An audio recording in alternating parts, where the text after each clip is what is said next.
What's going on, guys? It is your boy TKD with your backup PlayStation Source. This is, of course, Road to PS5, the weekly podcast series about any and all things PS5 as we head towards the release of the PlayStation 5. With me, of course, my luxurious co-host, the ArachKnight. How are you doing, good sir? I'm doing well. How are you? I'm doing good. Pretty good week. You know what I'm saying? I'd say overall, all these considered, right? One thing to note, ArachKnight, is that I did peruse to my fellow GameStop.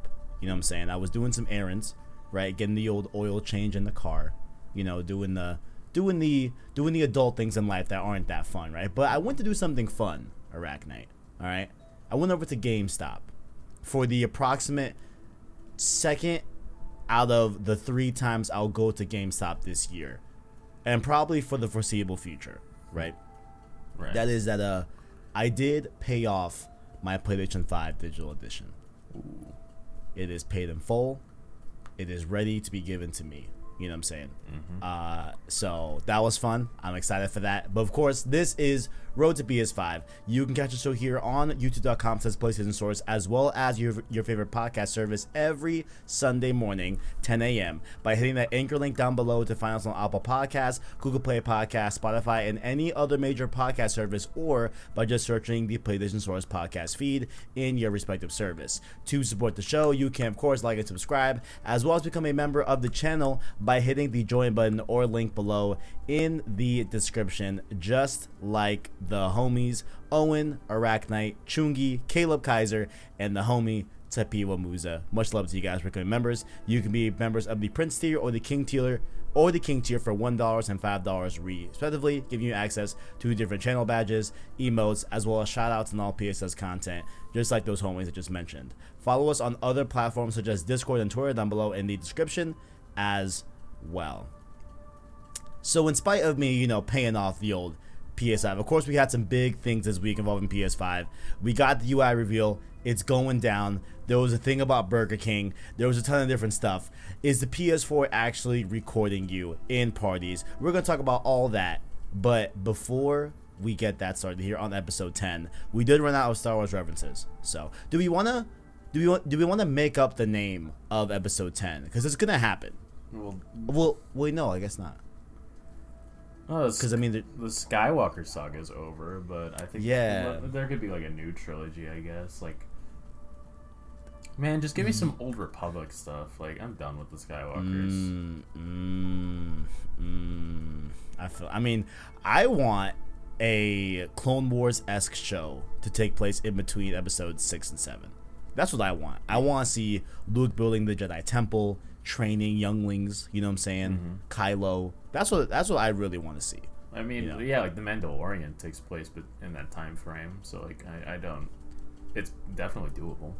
Yeah, for sure. Shout out to the Mandalorian, 2 weeks. Oh, big ups. Yeah, I have to start. I finished Legend of Korra this week, actually. Ooh. So now it's time to rewatch Mandalorian, which I'll be doing that this week. And then I gotta catch up on The Boys season 2, but that's probably after Mandalorian is up. You know what I'm saying? But oh well. But in spite of all that, on episode 10, I was gonna say, should we make up the title of episode 10? No. No. What have you been playing, ArachKnight? I've been playing a lot of Devil May Cry. Devil May Cry 5? No, I'm going through all the games again, like just for fun. I've been in a beat 'em up mood, and I was gonna play Bayonetta, but my sister has my copy, so I need to go grab that eventually. So you go. Sorry. Well, I just had a side comment. I've been wanting to play Bayonetta on Switch 1 and 2 before 3 comes out, but haven't gone around that yet. Do it. Bayonetta is very good. Okay. Yeah, Devil May Cry is a lot of fun. The older games definitely, like they've aged well, but you can still feel that like early 2000s kind of jank. Yep. But that's fine. That's par for the course. But that's been a lot of fun. Other than that, like there are a few games that we'll talk about like very soon. But like other than that, not really. Okay. Good stuff. Maybe I could elect you to log into my account and beat that last boss in Devil May Cry 1 for me, because damn, I don't know. That still bothers me to this day, famously. Other than that, ArachKnight, we gotta talk, all right? I played this little game. Actually, I played 2 games that were added to the PlayStation Now service, so I was able to not pay for these games. Good stuff, right? The first game I tried out was Medieval. Now, Medieval is a PlayStation 1 game way back in the day, and it had a... I don't know if they call it a remake or a remaster. To me, honestly, it's a remaster, I believe, of the original Medieval game. That remaster came out last year, and that remaster was added to PlayStation Now, and that's one I played, right? This game needed a remake. Oh my god. Yo, this game, it didn't. And it's so wild because I played the demo last year, and the demo was fine. You know what I'm saying? Demo I had plenty of fun with. I've never had this scenario where I try the full game and it's completely just the inverse of how I feel about it. Like, it's very, very odd. Like, I do commend Medieval, like, in terms of, like, its charm. There's definitely a value of, like, you know, doubling down on the world they're in. You're playing as Sir, I forgot his name, but it's some fallen soldier or whatever, and you're trying to, you know, rid this evil across your kingdom, right? And you're rising up as the hero once more, even post death, right?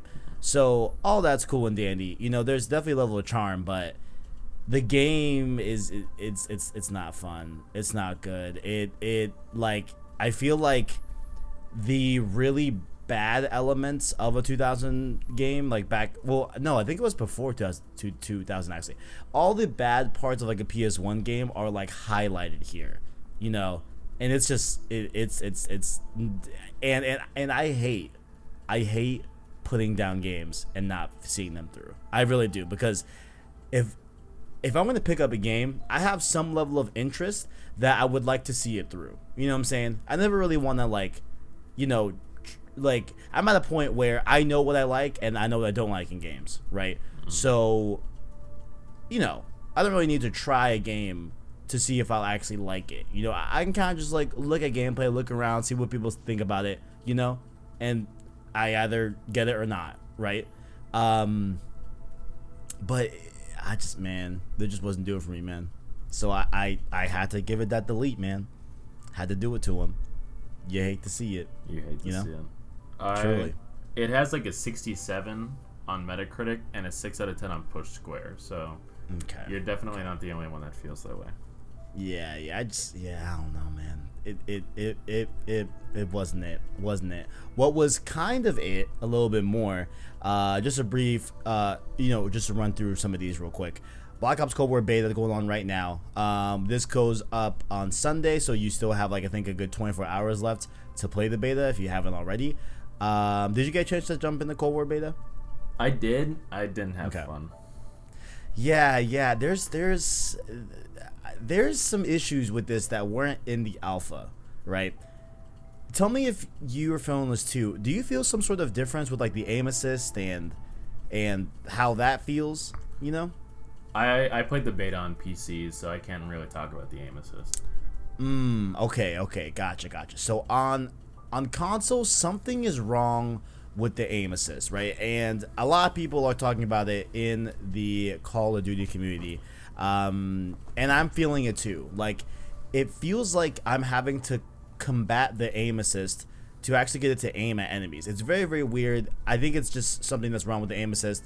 But a lot of people are loud enough to even, you know, voice that. So I think they're aware of that issue, but we'll see if that gets fixed. But other than that, I think the game is, I think, running a little bit better than the alpha, looking a little bit better than the alpha, of course, as to be expected.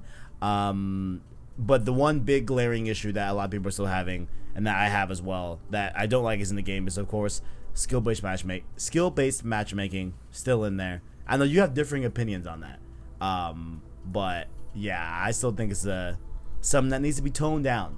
You know what I'm saying? Tone that down. Let's have a nice casual, fun experience in multiplayer. You know what I'm saying? But right.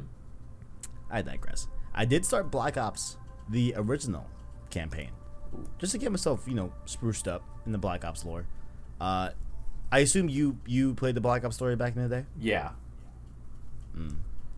I gotta tell you, I'm definitely still enjoying it. Right, it's a lot more cheesy than I thought. Yeah, things hit different when you're older. Like Definitely. It's like, oh, this is like super cool, and then like when you come back to it like a little later, it's like, I mean, it's still cool, but it's like come on. It's cool, definitely it's cool, but like it is very like cheesy, cringe. Like I feel like I'm in like a old 80s or 90s like action movie for real, which like I guess maybe is what they were going for, you know, set in the Cold War. Maybe that's the vibe they're going for, but like it's very, very cheesy, and like I don't know if I like it more or like it less for that. I'm only like an hour and a half, 2 hours in, so I will report back. Perhaps if I beat the game this week, we will see. But it's nice to at least go back to Black Ops. You know what I'm saying? I love the way that game feels. My favorite Call of Duty. So good to see that there. Now, of course, it is Halloween season, right? I'm not the biggest fan of Halloween, right? I think it's a whatever holiday to me. Do you like Halloween? I do, but it's not like I'm gonna put lights in my room and my whole personality is Halloween for a month. I'm not the Hollow Knight. Yeah, like some people really do. Like holidays hit different, which I envy and also don't, because it's like, oh, they're gonna change their Twitter name, they're gonna change their profile picture, they're gonna change their room, they're gonna change what they wear. It's like, God, it'll be here next year. Like, goddamn. Wait, so do you just not like? I mean, because I'm a very big fan of Christmas, for example. Like, I take Christmas very seriously. I'm a huge fan of that holiday, right? Is that like you just don't like going all in on holidays? It's not that I don't enjoy going all in on holidays. It's as much as like I'm for lack of a better term, passive. Like I can enjoy this moment, I can enjoy the time of the holiday season without making it my entire personality for a month or 2 months. Like I'll listen to Christmas music, I'll wear something festive on the like when like it's Christmas Eve or whatever. But other than that, like it's just another day but colder. Isn't every day cold and bitter? You know what I'm saying? All right. No, I'm playing. But humbug. Yeah, I'm in a similar vein. I think from what I'm gathering, I think I'm like probably in a range, in a spectrum, if you will, of like the hardcore Christmas fans. Like I definitely love Christmas time, right? But besides all that, of course, Halloween time, not the biggest fan of, but I am a pretty big fan of Resident Evil. You know, I played Resident Evil 2 Remake, Resident Evil 3 Remake, liked both of those experiences. I love Resident Evil 2, like Resident Evil 3, but Resident Evil 7 is a game that I played this week for the Halloween theme, right? I've been streaming it. If you guys missed that, there's some interesting times in those streams you can check out on youtube.com/plays and if you want to see me, you know, just freaked out, panicked, anxiety ridden, scared, all that good stuff. You freak out a lot more than I expected. It's okay, look, I think what is manifesting when I'm really like, well, number one, of course, I'm streaming, so you know I'm gonna act it up a little bit, right? Like it's not like I do that when I'm like alone. That makes sense. You know what I'm saying? Yeah. Like when, yeah, right. So like, there's a hint of that for sure, but I think it's like when I am anxious, right? When I'm full of anxiety, or like when I'm stressed the hell out, right? I gotta talk myself through it. You know what I'm saying? I'm like very, very, you know, that's how I like to, you know, keep it from overblowing and destroying myself. You know what I'm saying? That makes sense. Yeah, like you soothe yourself. Yeah. I just like to talk it out. You know what I'm saying? But Resident Evil 7 doing a lot of that. It is very interesting. I wouldn't even call it scary. It's just like unnerving. You know what I'm saying? There's like a lot of like, oh my god, like what the hell am I looking at? Who am I fighting? You know? This old woman is grandma in Resident Evil 7 is wild, you know? Yeah, there's like a presence of dread, like an ever-looming presence of dread, instead of just like jump scares and like stuff like that, which is my favorite kind of horror. Like, I love psychological horror. Yeah. So things like that, where it's like you're just on edge the entire time. Like that's the good stuff. That's why that's why I thought you would enjoy RE7 like I did. Yeah. I think still the biggest aspect that I'm enjoying of is an aspect that I picked up on when I first played RE2 Remake, and that's that, like, I love the scenario of like, okay, I have this item right on the map. I can use this item in the variety of different locations wherever I'm at, whether it be the police station in RE2 or I'm at this house in Resident Evil 7, right? Right. So I love the premise of like, okay, here, we're going to give you this tool or this thing, and you can choose to put it wherever you want, but the route to get there is a whole nother journey that you got to really prepare for and, like, you know, strategize. You know, that's what I like a lot. Like, I like the ability of like, okay, looking at a scenario that I could pull off and how I'm going to do that, what resources I need, you know. I think that aspect is like low-key my most favorite aspect of Resident Evil, you know. But that's definitely shining through a lot in RE7. The family is weird as all hell. Very, very weird. Oh, one thing too, I like how in RE7, when you're playing the tapes, you aren't just watching them. Like, you actually play them. Which I think is a neat little feature there that I don't think was in RE2. No. I'm trying to... Yeah. No, right? No, like, it wasn't. I like how in RE7, how, you know, you're still interacting with the game, even when you're looking at, like, a previous cutscene that the character that you're playing as is watching. You know? I like that a lot. But overall, Resident Evil 7, having a lot of fun with it. I think we're... So, ArachKnight, I don't know if you saw where I ended off last. Not... I had to leave towards the middle of the last stream. Yeah. Okay, so where I ended off is trying to remember. Oh wait, okay. So I now have to. So in the stream we called it the PS5 reveal party that's happening next door, right? That's where I have to go. But to get there, I have to get these two key cards, and I just got the snake key from a body to be spoiler free, right? So I got a key from a body, if you recall what I'm talking about. Yeah. Snake key. Yeah. Now I have to so I ended off right when I got the key. So now I have to go get two cards to be able to go to the PS5 reveal party and handle the son of the family. So fuck that guy. For real? Oh man. I mean, it I don't like any of the family members so far. I feel like I hate the dad more than the mom. Honestly, the mom wasn't too bad. You know what I'm saying? She was definitely an issue, but not that bad. I think the dad was the worst one for sure. At least as of right now. Yeah. You've seen nothing yet. Well, that's some great reaffirming words, ArachKnight. Good luck, you know what Charlie. I'm saying? And we should pick up the streams on Tuesday night. So Tuesday night we'll be back with some RE7. Can't wait for that. Let's see how it all ends up. You know what I'm saying? Would you say I'm like over halfway, I think? Or am I right at the halfway point? Well, that depends on you. Okay, I see. Okay. Because I assume what I take out the son, and then I hope I don't gotta deal with grandma.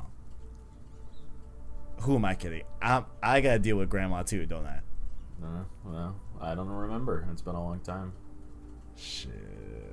All right, let's talk about Ghost of Tsushima Legends. Us two, former hosts of Road to Ghost of Tsushima over the summer. Much love with that. No, was it Road to Ghost? Whatever. Road to Ghost of Tsushima. We did that. They came out this week with their update. You can download it right now if you guys are not aware. One thing to note is that if you download the update for Ghost of Tsushima, that's not the whole puzzle piece you need. You need to go to the store, redeem this one little quick download for the voucher, and you'll be able to go play Legends in all its glory, right? ArachKnight. I talked for a long time about all my games. What are your thoughts on Ghost of Tsushima Legends? I'm having a lot of fun with it. There are some issues I have, but that's not necessarily a Ghost issue as much as it is just a PSN issue. Oh, really? Oh, okay, interesting. Well, what are your thoughts on that a little bit? I keep getting disconnected from matches online. Like, really? I was playing a horde like survival mode. Okay. We got to wave 14 out of 15, and then all of my party members disconnected. That is annoying. That's infuriating. And then I was like, okay, whatever. I'll do it on my own. I'll do it myself. Yeah, and then I was about to get done, and then if you have an issue, even if you're alone, you get booted out, and I lost all my progress. It's like I never even did it. Yeah, because you don't get the rewards for that until you complete it, right? Yeah, right. So it was that was annoying, and like anytime I try to play public matches online, like it's like, oh, we'll do a story mission, like me and some other guy, and then they leave in the middle of it. It's like, okay, great. That's fun. Whatever. I'll do it alone. So eventually, I tried the first few missions, like trying to get people to connect, and then I would get disconnected, and then connect, disconnected, connect, disconnected, and then I was like, you know what? Whatever. Photo mode's a thing for a reason, and there's a setting where you can disable matchmaking and enable photo mode. So that's what I've been doing. Wait. Because, okay, so I know there was a detail that they said that, like, hey, look, when you're matchmaking online, right, everyone has to agree that photo mode is enabled, right? Yeah. If even, like, one person says no, then it just doesn't do it. And the effort's that, okay, like, everyone should be aware that if someone's going to pause the game to do photo mode, that's why it's there, right? Yeah. Or is it that you can only matchmake, or is it, like, matchmaking always has a photo mode off? Is that what you're saying? I believe you can do. There's a setting for like photo mode enabled with matchmaking. Okay. But I didn't want to worry about getting disconnected from someone and not having photo mode or whatever. So it's like, you know what, whatever. I'll do the missions on my own. I'm not having too much trouble with them so far.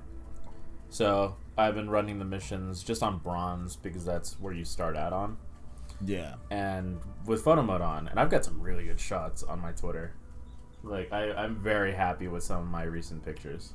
I might need to cop one for a thumbnail for my impressions video. So I'll if I do, I'll give you credit, of course. Yeah, of course. That last one I posted is my favorite shot I've ever taken, like in any game. The last one I posted. I kind of want to go look. I don't think I saw it. I don't know. It's the one. It's the one with the moon in the background. Like it's red, the red moon. You'll know when you see it. It's very, very good, in my opinion. Oh shit! With the comedy infused blade. Yeah. Right there. Yeah. So, I think we both probably share the sentiment that we're really enjoying Legends. Oh, it's right? I love Ghost of Tsushima so much. Shout out to Owen. Like, love you, Owen. But yeah, no, I'm having I'm having so much fun with it. Like I really, really love Ghost of Tsushima. Like it is. I'm telling you, man. Like, if it wasn't for my like love for Aerith, FF7R would have some competition for Game of the Year. Holy shit. I feel you, man. I feel you. Like, I'm almost at a point with Sucker Punch where it's like, fuck, I don't know if I want you to do Infamous ever. Like, okay, I'm gonna freak the hell out if they actually do another Infamous, right? Like, I'm gonna for real cry. But like open mouth cry, yeah, me too. Now I'm at a point where it's like, if it never comes back and we're getting more Ghosts instead, I'm honestly not that mad about it. / not even mad at all. Like, Ghost of Tsushima is tremendous. I love that game. And then having this Legends mode built up upon it, free update, it's, I mean, from what, so I took some notes to do my video of my impressions, which should go up tomorrow as of this recording on Monday, right? Look out for that on Monday. That's the aimed target, right? But I just love how this isn't just like a tacked on multiplayer mode. You know what I'm saying? Like this is not like that at all. Like there is depth here. There is real progression here. There's really, really smart ways that they utilize co-op in the story, at least. I haven't played a match of survival yet.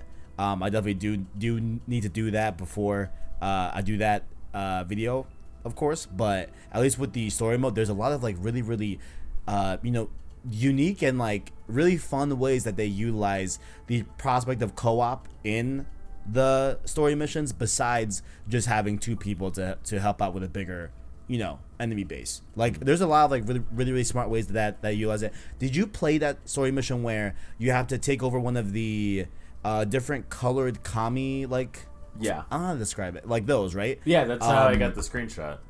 Yeah, that, right? But did you play the one where like there's it's like in the middle of chapter 2 where you're going into the doorway to go into chapter 3, how there's like this floating like places to stand on, yeah, but they're marked by which kami you have enabled. So like if you have the sun kami, you can't jump on like the moon kami, you'll just fall right through. And then on top of that, each player only can hold one kami. So your friend has to do the moon kami, you have to do sun kami, or vice versa, and you jump on the sun platform, he jumps on the moon platform, and then you can jump on the moon platform with him because he's on there and it's enabled now. Like there's like little stuff like that like I think is super, super cool, and that like it's like really simple things of why you need a second player, but I think it's just ways that are really unique and that are really smart, while of course being not that complex. Yeah, there's a mission where you need to use an enchanted bow and arrow to to stop attunements, and it's like, oh, you can have your second person shoot it so their attunement's permanently broken. It's like, ha, yeah, I'll do it on my own, I guess. I'll figure it out, I guess. Yeah. Oh man, there's so many cool stuff. So many cool stuff in there. When are we gonna squad up? We need you, me, Chris, somebody else, survival. Look, if we can set that up tonight, as of we are recording, I'm down, because I definitely still need to play survival for my impressions, and I still haven't done that yet. Wait! I forgot to ask, what class did you choose? Bro, what am I? Of course I chose a samurai. Come on, you know what I'm saying? Come on, man. Come on, dog. First things first. Let's get to business. You know what I'm saying? But I'm definitely going to level up all the classes. You know what I'm saying? If absolutely. I can. What's really breaking me is that I want to get really in depth with this Legends mode, but I kind of want to wait till PS5 because that's 60 frames, my boy. I'll just replay it. I'm having a lot of fun with it. I have no issues replaying it. Well, yeah, but okay. I think in terms of I think I'm gonna max out the samurai and max out maybe like the hunter class. I'm gonna save the other two for PS5. I think that's what I'm gonna end up doing. You know what I'm saying? Just to give myself a sense of progression when I get to PS5 Legends, and play it there. But overall, I think it's great. I think this game screams style, especially in Legends, having just, if you liked the really cool Mystic Tales in the main core game, you're going to love this. It is just that times 1,000 here, and it's all about the mythical tales of Tsushima. It's so good. I love it. But going on that, let's go into the news this week. We have a few stories to get through. Then we'll get to the big boy, which is, of course, the PS5 UI. But starting off here, there were, I think we talked about it last week, right? About Burger King and PS5, I think? I believe so. Oh, shoot. I don't know if we did. In case we didn't, there was some Burger King stuff. There was this advertisement that they put out where the BK King is opening up a Burger King bag, and we hear the blue, we see the blue hue from the bag shining out, and then we hear the PlayStation 5 boot up chime, the which I like. I really have grown to like it. How do you feel about the chime? Do you like it? It's a chime. It's like it'll never be my ringtone. Like I don't really pay too much attention to things like that. Ooh, I might make that my ringtone low key. Damn, wait, that sounds kind of fire. Well, besides all that, we thought that Burger King was gonna reveal the UI themselves. They did not. PlayStation did it by themselves, but it is going to be going down with Burger King, a little bit of PS5 action. That's because you will have the chance to win a PlayStation 5 or PlayStation game codes or Burger King coupons with this whole thing going on with Burger King and PlayStation. So what you need to do is you'll need to spend $5 or more on BurgerKing.com or the Burger King app.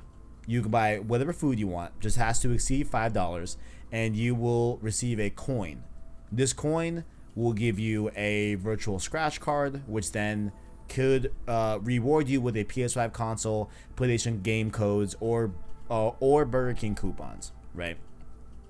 So I think they said that they have 1,000 PlayStation 5s to give away.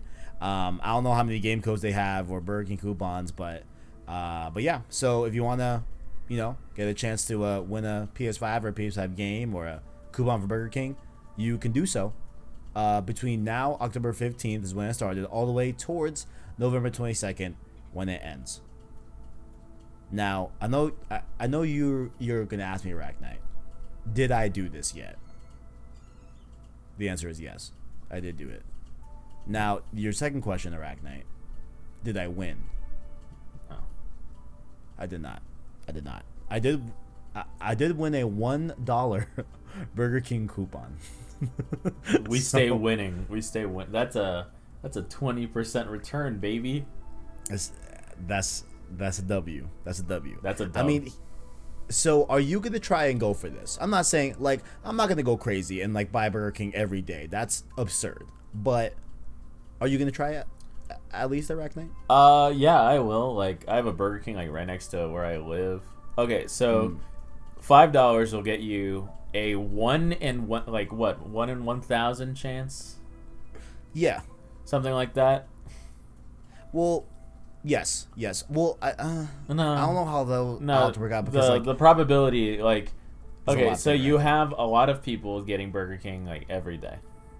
So yes. You have a 1 in whatever chance to get it, right? Yes. We are how many days from the PS5? We are in the high 20s, low 30s. We're about 25. Oh my god, 25 days away. Let's fucking go. So if you spend $5 for 25 days, that's that's $125. Right. But that's only a fourth. That's a fourth of a PS5. Dude, you're so smart. I see because I see what you're going with. It's an investment that could potentially pay off. Yeah. Right? Stocks. I mean, their fries are good. Their fries are good. I got some, right? So with my first purchase via the Burger King app, I did receive a free Whopper. So that was completely just so kind of them, right? To just give me a free Whopper, right? I did get some chicken fries, of course, onion rings, some fries, right? I will say those fries were quite tasty. I gotta tell you, I had forgotten what Burger King fries tasted like. Them shits were slapping, I was very, very, very, very impressed. You know what I'm saying? But onion rings, of course, are top tier. But I already told the channel that if I win a PS5 console, right, I'm gonna give it away on the channel. You know what I'm saying? Gotta do it. I'll jump in on that too. Oh shit! No, man, because you don't have a PS5 yet. Yeah. And good guy, ArachKnight. You know what I'm saying? Good guy, ArachKnight. You know what I'm saying? I'm not pressed. Look at that. I am very fortunate. If I wanted a PS5, it's if I was really sweating for one, I could buy one. I'm in a position where I am financially secure enough to comfortably buy another console, and I'm very grateful for that. I'm blessed for that. And somehow, some way, I win one from a $1 billion corporation, like, I don't know, like, I'm not too pressed about it. Like, I got some fries, somebody gets a console. That's a win-win. All right, you heard it here first, guys. If we both win, we're gonna give them shits away back to the community. Much love to that. I just want to win a PlayStation game code. I would be completely happy with that. Like, if I can get, like, I don't know, Sackboy Big Adventure. Yeah, that's still a dub. Or like, I don't know, Demon Souls, Destruction All-Stars, Miles Morales. Like, I'd be completely 100% content with that. I'd be like, oh, hell yeah. That's definitely a W. But let us know down below in the comments how many times you are going to Burger King before November 22nd is up. Next up here, one of the big PS5 games coming out of Gearbox Publishing and Counterplay Games, the developer of the game, is, of course, Godfall. We've seen it a ton of times. It's low-key a meme at this point. I don't even know if it's going to be good. I kind of want to see if it's going to be good, but I digress. We did get a first look at the first printed PlayStation 5 game physically. Randy Pitchford, in spite of his very, very odd news stuff in the news a few years back involving a USB drive of specific, I digress. He did show off the first PlayStation 5 case to the world. So just thought that was, pretty cool to note there. We see the white artwork on the top now instead of the blue that goes under the PS5 logo. So pretty cool stuff right there. Link below in the description to check it out if you want to check it out. In tandem with that, we also got a look in a Japanese store. They have a PS5 display up. So we see a bunch of game cases, PS5 game cases. We have Watch Dogs Legion, we have Valhalla, we have Miles Morales Ultimate Edition, Godfall here. A lot. Oh, we also have Immortals Phoenix Rising coming out in December. A lot of games on this display stand. I guess overall, I'll ask you, ArachKnight. Looking at these images, are you liking the way the PS5 physical box looks? Yeah, no, they're like, the white definitely looks better, like with some black and like some different like box designs. Like the white and red on Miles Morales looks okay. It all depends on the box. Like I would have preferred just like a neutral black with the PS5 like the PS4 was, but it's just a box. It's not gonna hurt anybody unless you throw it. I feel like that PS5 could fucking hurt, bro. Dude, you could kill somebody with the PS5. You can kill someone with that heatsink, bro. Yeah, no. For real. Dude. That thing looking crazy. If you throw it, like, Bullseye from, like, Daredevil, just throw that, that's it. Dude. Oh, man. I just feel, I just know 100% a PS5 could, that's a weapon as far as I'm concerned. That's a you have to register that as like a lethal weapon. TSA is looking at you a little bit different if you have a PS5 in your luggage. You know what I'm saying? Dude, TSA already looks at me a little different. Let's be real. They be looking at us very different. You're right, ArachKnight. You're right. Somebody. Oh man, shout. I was gonna say shout out TSA, but do we really want to shout them out? Do we really? I don't like getting patted down. I get patted down all the fucking time. Like I thought about that. Like it crossed my mind as like, how often do I get patted down? It's like, bro, it's often. I want to know, like, for the average colored person, right? Black, Hispanic, whatever you want to call it, right? Anything that's not Caucasian. How much slower on average are they going through a TSA checkpoint? Like the process of like arriving at an airport and waiting for your flight. That'd be an interesting case study. How much longer are we having to do that process than the average Caucasian? I digress. Road to solving racism. I don't know. I think he just gave me my master's like thesis. Dude, I will help you with that. I would legit time that, because that's very simple. Just hey, here's your flight. You're gonna get on your phone, start your timer, and then tell me the time it takes for you. Yeah, shout out to psychology. Like, but that's a different topic. different topic. Let's talk a little bit about how update 8.0 for the PS4 rolled out a little bit interestingly. Did you have any like mishaps with update 8.0 on your PlayStation 4? No. Like I was one of the lucky few, for once, that didn't have any issues. Like like just everything was fine. Ghosts, like when I was like, oh, I'll check my friends with Ghosts, everything there was fine. PS Store was still slow but functional. Right. Okay. I can't wait for that SSD. Like going into the PlayStation Store to download Legends took forever. Bro, I can't. Oh my fuck! And it's built in now. Oh my fucking god, dude! I can't fucking wait. But update 8.0. I had so there were two main errors that a lot of people were seeing when they downloaded update 8.0. They go as follows. There's WS4436-9 -6 and WS-37505-0. These were the bunch of different causes of a friends list not being able to load properly. There were issues with actually connecting to the PlayStation Network.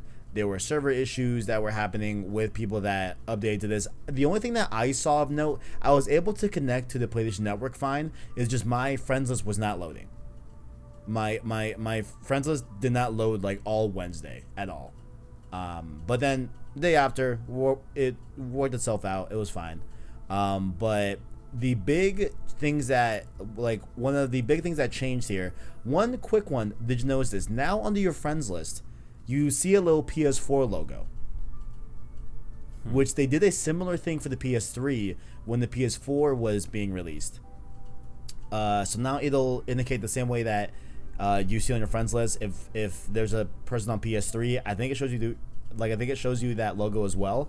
But now, if someone's on PS5, it'll show the PS5 logo on the PS4 friends list. That makes sense? Yeah. And I think vice versa as well. Yeah. So you get to do a little bit of stunning on your friends on that friends list when you get that PS5. You know what I'm saying? But the big thing was that they did a lot of changes to parties, which a lot of people were up in the air about. They didn't like the changes to, I think the main thing that like change was that I think that they combined party and messages a little bit more. So, which I thought on paper sounds like a good change, where like I could send a message to an existing audio party that I have on PS4 now. You know what I'm saying? In spite of it being different entities, now they're the same. Like now, when you have a party, it's similar to like having a group in Discord where you can put a message in the chat as well as start a voice call or like an audio call. You know what I'm saying? Mm-hmm. So they're doing that same functionality with the PlayStation Network parties, which I think is a good thing. But the big issue with that was that now they were getting warnings about how you're being recorded and all that good stuff, and it was worded really, really weird. And they did come out and set the record straight. So I'm gonna read straight from them, from the blog of PlayStation, of course. Link below in the description. They say here, quote, "We should have made it more clearly explained why this function was being rolled out, along with details on how it'll work on the PS5 console. So let me walk you through that now. Once the PS5 console launches, if a PS5 player needs to file a harassment report, they will be able to include up to a 40-second long voice chat clip in their report, 20 seconds of the main conversation with other players, plus an additional 10 seconds before and after the conversation selection. Only the most recent 5 minutes of a voice chat will be available for a player to use for this reporting function." So what's going on is that there was a little pop-up happening on PS4 that was saying that, something about like you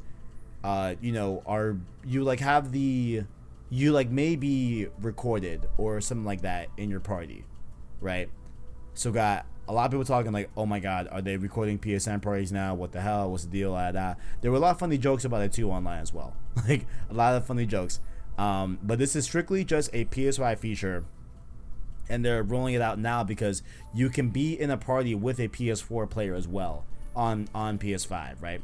So PS5. So long story short, no, the console's not really recording you like as maliciously as like some other instances where we've had that.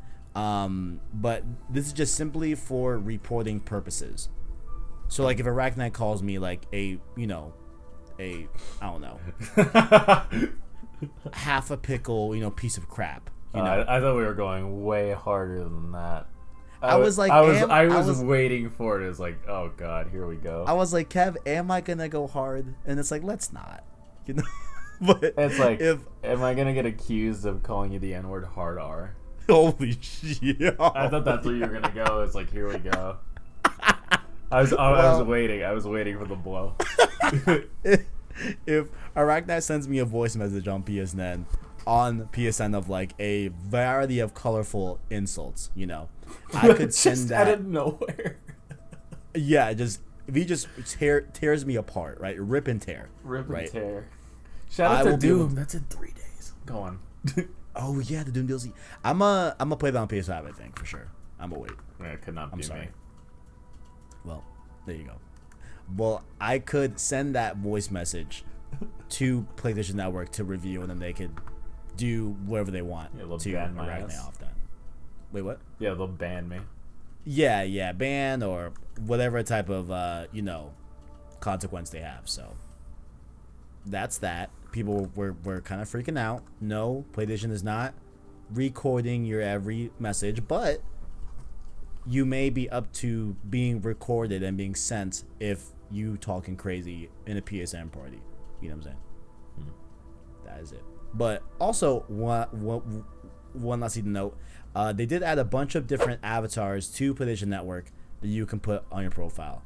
They have a lot of good ones here, bro. Have you seen the list? Yeah, I've definitely seen that. I saw it and was just not interested because, I'm already set. What is yours right now? I forgot. It's just the Spider-Man logo. Yeah, that's the yep.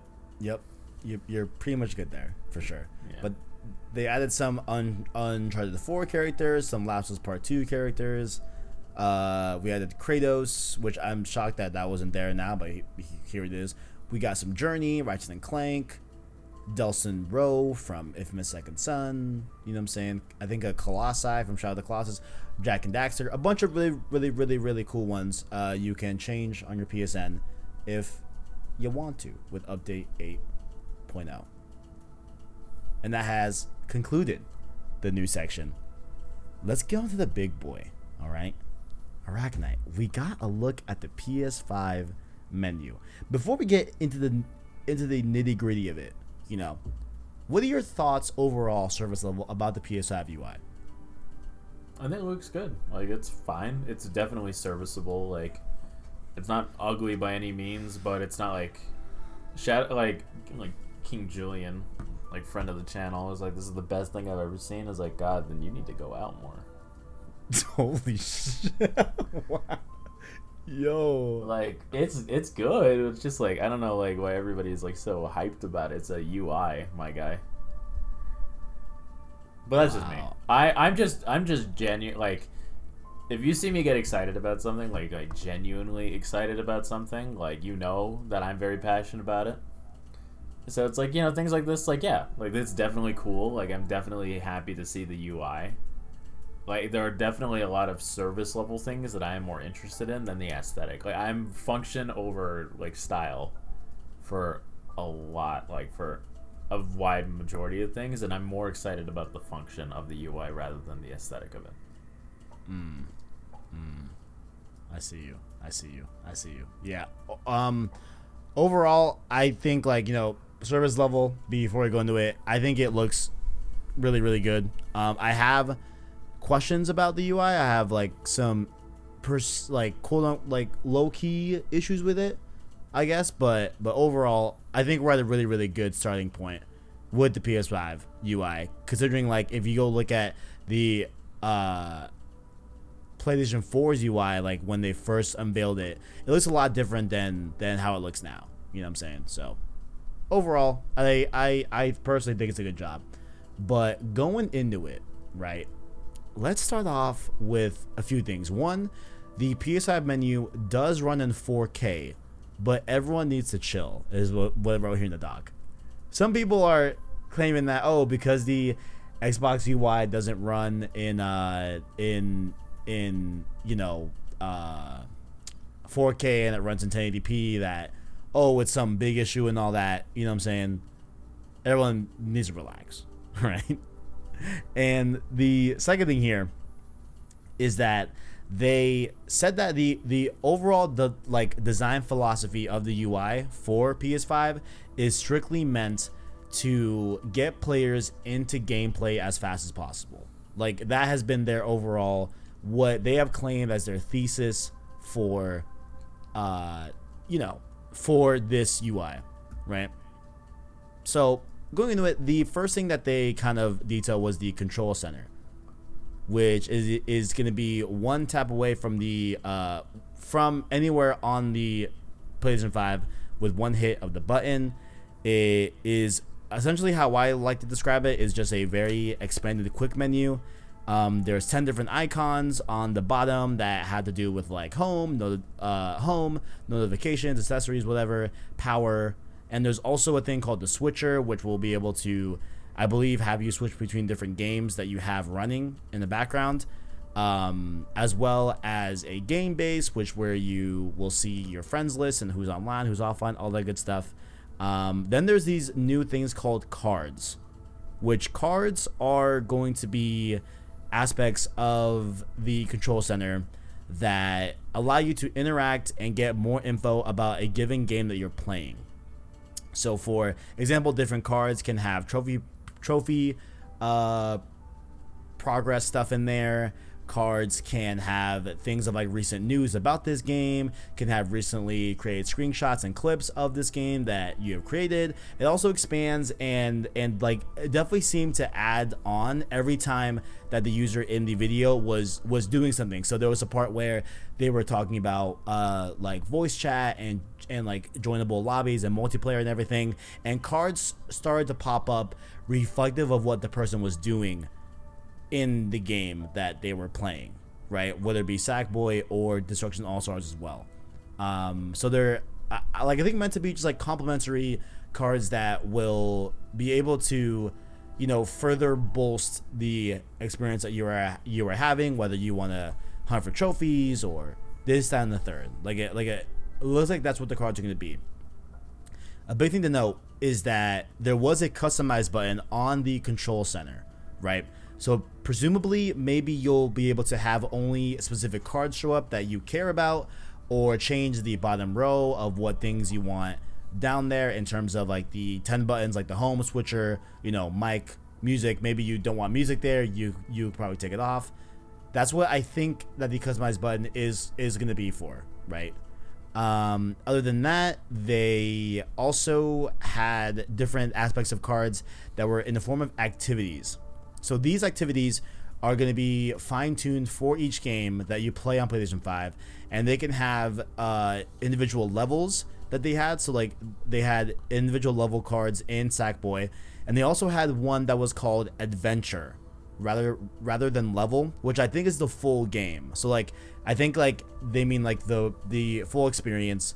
I think maybe not, or maybe like an adventure is like a world in Sackboy, and a level is an individual level in that world. I digress. There were two different types of cards from that manner. These cards allow you to jump straight into that given level or that given world, however they want to break it down in the game. Essentially, you can go into any part of a game without going to the menu and all that good stuff. So like, for example, let's say you're playing Black Ops Cold War or whatever. There could be different cards that are for, okay, you want to jump into this specific map in zombies, or do you want to jump into this specific mode in multiplayer, or this campaign mission. I think that's where they're going with those activity cards. And they also show progression on like how long you have, or like how much you have completed in that given activity. On these, a big one that we noted back on our wishes for the UI was that they also have how long you have left during this activity. So essentially how long to beat in the PS5, which is really, really cool. Something that we definitely wanted and definitely talked about. Great stuff. But overall, I think that's pretty much the bulk of what is new with Control Center. There's a bunch of more stuff in there, but I think that's really the end all be all. So I guess in terms of like cards and all that, what do you think about Control Center specifically? I'm definitely looking forward to configuring it like in the way that I like that's accessible to me. Like I'm very, very like into doing stuff like that, like streamlining things for myself. Like whenever I get a new computer or anything like that, the first thing I do is I get everything set up so it's like if I want Google, it's right there. If I want this, it's there. Like macros or like buttons like on my mouse. Like if I want to play music, I can just click the side button. If I want to go next song, button above it, last song, button below it. And things like that, like things that make things very, very simple and, well, streamlined, is something I'm very interested in, and I'm excited to mess around because I know that's the first thing I'm going to do with the PS5. Like once I get my hands on it, I am definitely looking forward to just spending an hour or two and just making it my own console. Yeah. Like, I think what is really, really neat about this is that I think they're with the UI, right? Because I have issues with how they kind of introduced the UI, which we can talk about later on. But like, I think that overall, right? I think they've given us a lot of tools, and hopefully, I'm with you on like what really excites me. What really excites me about Control Center is how I'm gonna be able to fine tune that and make it my own, right? Like in the very, very similar way of like when you have a blank iPhone, right? There's a low key like, you know, you gotta put in some work into really fine tuning it, and you can really fine tune an iPhone to make it really work for you and work with what your lifestyle is, right? In terms of like, you know, if you have an Apple Watch, that's even more. Where like little thing like of example, whenever I'm wearing my watch, my iPhone does not make a sound and does not vibrate, right? It sends every notification to my Apple Watch when I'm wearing it. When I'm not wearing it, it acts like a normal iPhone, right? And I've been able to fine tune that iPhone experience to cater to what I really want out of it. And it seems like we may be able to do the same thing with the PS5. And I think that prospect is really, really, really cool about it, you know? So that's what I'm really happy about with Control Center. And I think it's going to be really helpful for like trophy hunters too that want to keep track of their trophies. With just one click, you can see how you're looking on trophies, your progression, all that good stuff, right? But one that I thought was really want to talk to you about is Game Help. Game Help, they announced this. This is on some activity cards if you're looking at it. And it is a mode where you can get little clips of a given task that you need help with that you have not achieved yet, and it'll show you like a little video on how to do that built into the OS directly. They said that this was a big feature that they wanted to put into the PS5 because they wanted to limit the amount of times that people go and look up a guide or go and look up on YouTube and they get spoiled for whatever reason, right? So these are going to be dev made as well. So these are made by developers of the games, and we actually had a Miles Morales developer at Insomniac Games say that he will put up a thread after the game releases on how he developed these game help tips and these game help videos, right? These videos, when you enable them, they can show up in a picture-in-picture mode or in split view on your overall screen. And the big kicker for this is that it is for PS Plus members only, which I think is kind of weird. How do you feel about Game Help as a whole? You know, as a hardcore savant gamer as yourself. You know what I'm saying? Isn't a savant just somebody that's really good at one thing and nothing else? ArachKnight, you know, sometimes I like to sound intelligent. All right, I like to use big words. You know what I'm saying? You know what I'm saying? If games are the only thing I'm good at, then things are going rough for me.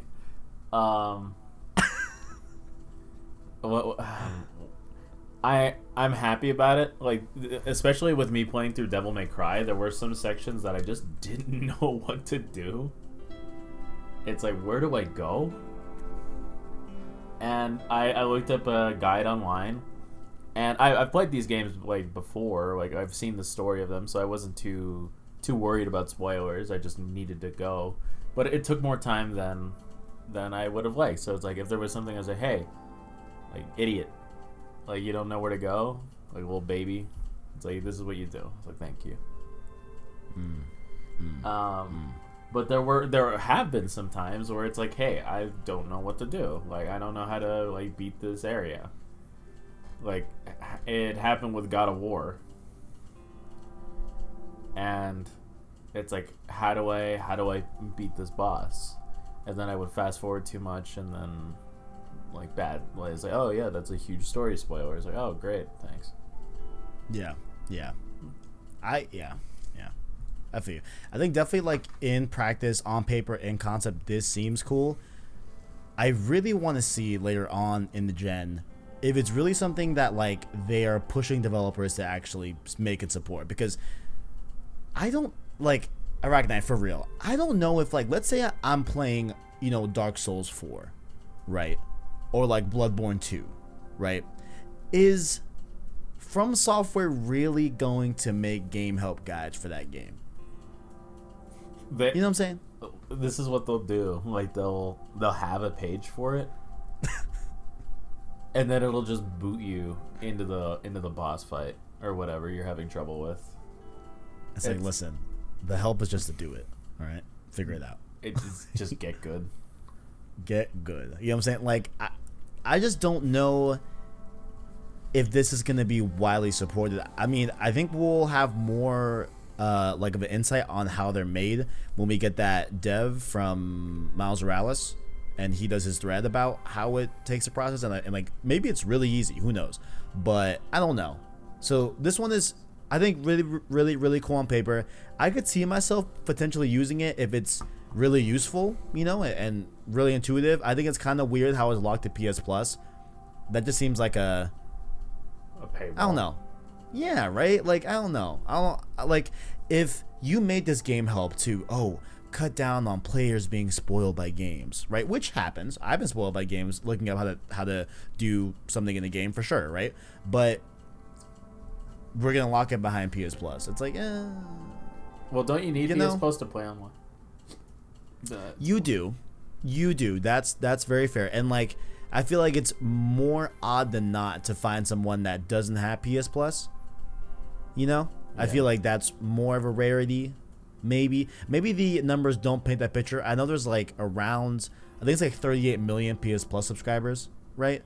So, you know, like, I feel like it's definitely not really going to be an issue for people, but I think it's more just weird, you know?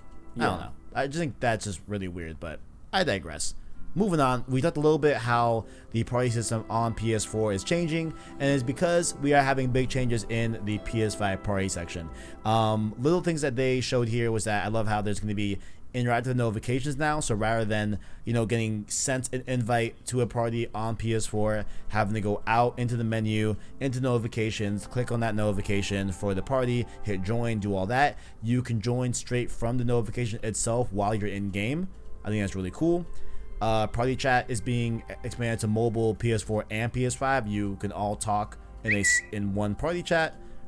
You can so they also lay out how parties are a lot more than just audio. Now there are going to be text messages that you can send in a chat, as well as you can screen share with your entire party. And I use this sometimes on Discord if, like, you know, Surreal Deathly wants to show me something on Discord, he just screen shares it. So I think having this functionality on parties for PS5 is really cool. You know, who knows if I use it a lot, but I think it's really cool. One other thing that they detailed that you can do, I don't know who would do this, but you can picture someone's screen share in your party on top of your gameplay. I don't see myself ever doing that, right? Like, yeah, no. You know, like, ArachKnight, like, I love you, bro, right? But if you screen share me your gameplay, I don't know if I'm gonna overlay that over my gameplay while I'm playing something. Absolutely not. You know, like I don't think I'm gonna do that. You know, I'll pop in and look at the screen share if you want to show me something, right? Yeah. But I don't think I'm gonna be like surveying your gameplay while I'm playing a game. You know. You're kinder than I am. You know like if somebody's like, oh yeah, like put this over your like your gameplay. It's like, dude, turn that shit off. like no, like I'm good. Like I'm good. It's like who? It's like who what? It's like who asked? Also, other things that really show the way that the PS5 UI is like really contextual in like a lot of different ways. The person in the UI video was in a party, right? And the PS5 detected that the players in that party were in a lobby in Destruction All-Stars. It then created a card for him in Control Center, which he could hit one button on that card and go straight into the lobby with his party. You know, like just little things like that are going to streamline the whole experience. I think it's really, really, really going to be cool. You know, if it's done right, if it's done well, all that good stuff, right? And also when he hit join on that joinable lobbies card, it did, you know, suspend not Little Big Planet. It did suspend Sackboy and boot up Destruction All-Stars, and that took a matter of like 8 seconds. You know, and he was booted up into this Destruction All-Stars. So really cool stuff there. Overall, you have any lasting thoughts on parties? You know, it is what it is. Yeah, like I cannot tell you the last time I used a PlayStation Party. Like other than the God, I already forgot the name of that Ubisoft Battle Royale, Hyperscape. Yes. Did like as a voice party? Like no, we didn't even use a voice party. You just invited me to your game. Yeah, no. Oh, wait for Hyperscape. Oh yeah. Yeah, we were in a Discord call. Yeah. Were we? Yeah. Okay. Just implement Discord, cut your losses, and we'll be done. That's what I'm saying, bro. It's like, look, man, like, I don't, you know, like, and I know we are not the majority, right? I think a lot more casuals use PSN parties than we lead on, right? Like, for example, on PS3, I was using the PS3 like video chat stuff, where with that video chat, we would be playing, you know, zombies and Black Ops, and then when we were done for the night and just wanted to chill out, we would go into that video chat client, right? That was baked into the PS3. So, like, I did definitely have a pass with parties on PlayStation, but now that I have my desktop right here and I use Discord and that's pretty much it, you know, I haven't touched the PSN party in forever, right? Yeah. But I would love if they just added a Discord app, bro. Like, that'd be fucking great. You know what I'm saying? That'd be just great. You know?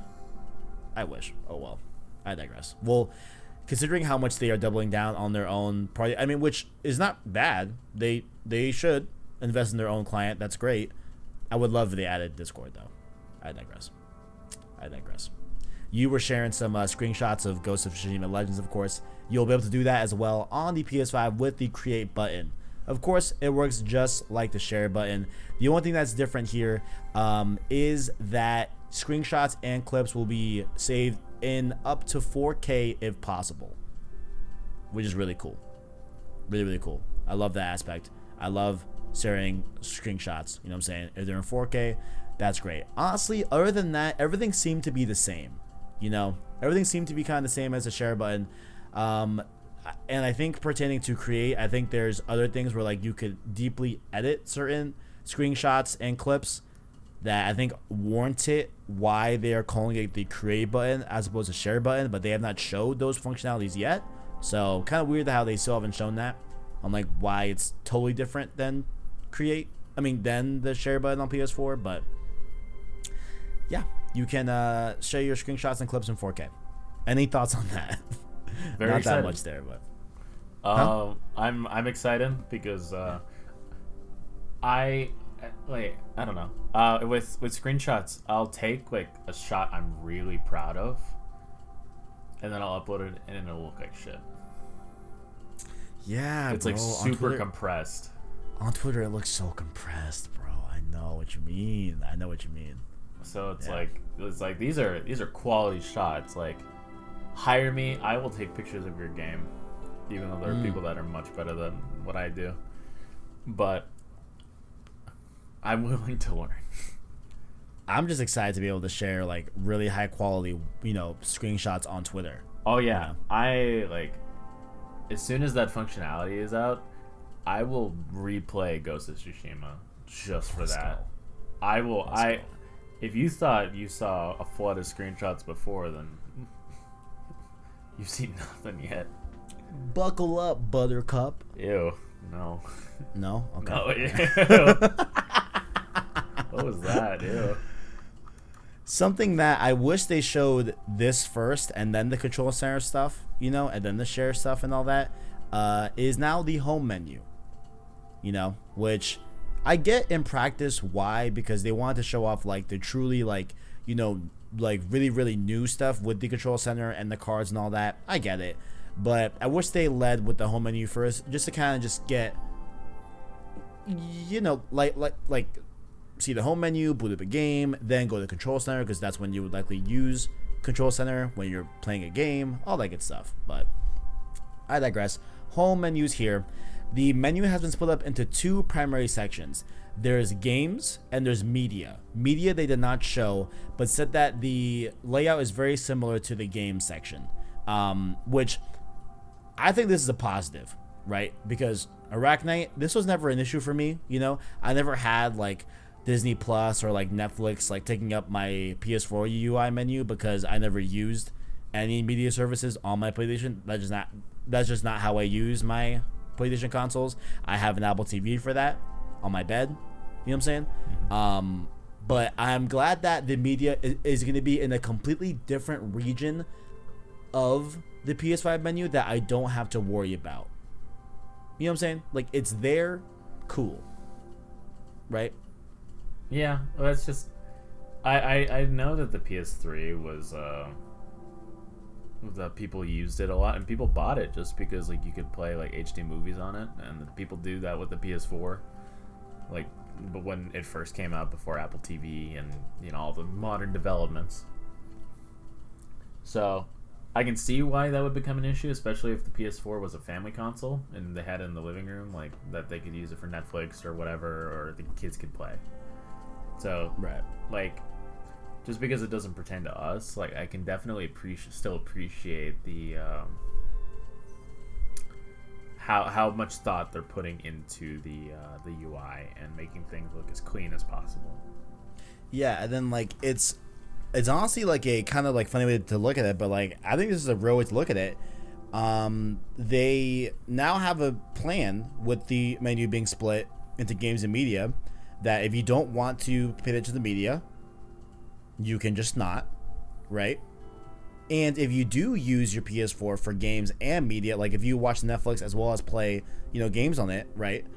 You now have a dedicated full layout to doing that, right? Like, it seems like they're going to be able to service both things without making one seem half-assed than like the other. You know what I'm saying? So that's why is like another benefit too. But that is all that. So how it all goes now on the PS5, which of course link below if you want to see the full video. It is now going to have tiles in the top left, which are going to be your games, right? So they had the Explorer page, which we'll talk about a little bit later. Destruction All-Star, Sackboy, PlayStation Plus, Astro's Playroom, PlayStation Now, Remote Play, Media Gallery, Uncharted Lost Legacy, and Games Library. All in like really, really smaller tiles that look similar to like a PS4. Like if you can imagine the PS4's menu, take those squares, make them a little bit smaller, and put them in the left-hand corner of the screen. That's where they're at, right? In the very top right, we have a search toggle, settings, profile, and the time. We have in the bottom right, we have some game info about the game that you are hovered over that included trophy progression, as well as the cost of the game and the amount of trophies you've earned versus how many there are total in the game.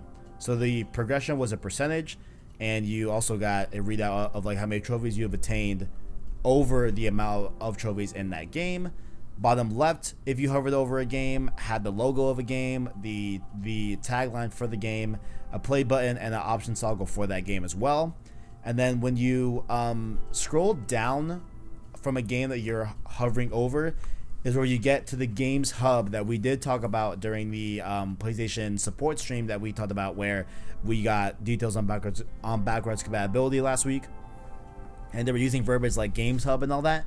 That is where that is. So it's very similar to how on a PS4, when you hover over a game and you go down and you get to see like different stuff about that game. It's a similar thing here, right? But the Games Hub included the cards in the form of activities for that game, as well as news from the developer as well. They also said that the Games Hub will feature DLC and more content about that game over there as well. And they also said that some PS4 games will have Game Hub capabilities, but not all of them will.